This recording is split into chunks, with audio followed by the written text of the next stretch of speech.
Forget aim assist, forget dead zones, it's time to aim with your own two hands with Fortnite's new and improved gyro controls. See how I turn the camera just by turning the controller? Gyro aiming can be great for everything from slight aim adjustments to fast and precise flicks.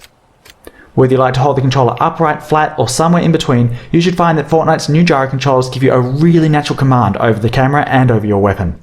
I like the extra stability of having the controller flat in my lap, so let's move to an overhead view of the controller so you can see what I'm doing.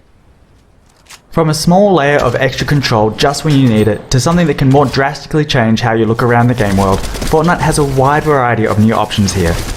So let's have a quick look at what you can do. If you enable gyro controls and don't change anything else, gyro aiming will only be active while you're pressing the aim button or while editing a building. That way you don't have to worry about how you're moving your controller during regular gameplay, but you can activate it whenever you need it.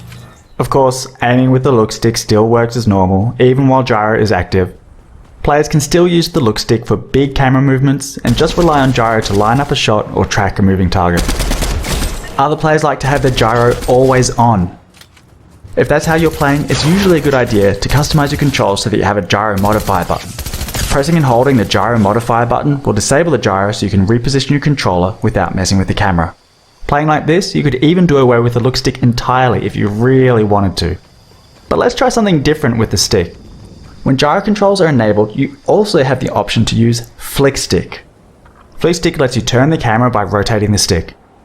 When you first point the stick in any direction, you'll make a smooth and quick turn to face that direction. For example, pull the stick back to quickly look behind you, or if you're taking fire, point the stick in that direction to see where it's coming from, and let gyro aim take care of the rest.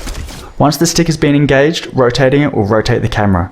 So between flicking and rotating the stick, this gives you fast and direct control over your bearing at all times. Now, because flick stick uses the whole range of the look stick just to turn the camera left and right, it gives you no way to look up and down. So flick stick requires that you have gyro controls enabled, and I strongly recommend flick stick players either have gyro aiming always on, or make it so that engaging the flick stick also activates gyro, so they can look up and down whenever they need to. Of course, the more drastically you change your controls, the more practice it's going to take to get comfortable with them. So as you give these new options a go and figure out what works best for you, it's probably a good idea to get some practice in Battle Lab, creative modes, or at least warm up against wildlife and NPCs before getting yourself into too much trouble. Check out the Fortnite blog for more details on the options available. I'm Jib Smart, Input and Gyro Specialist and the creator of Flickstick, and I've so enjoyed working with Epic to bring these options to Fortnite. I can't wait to see what you do with them.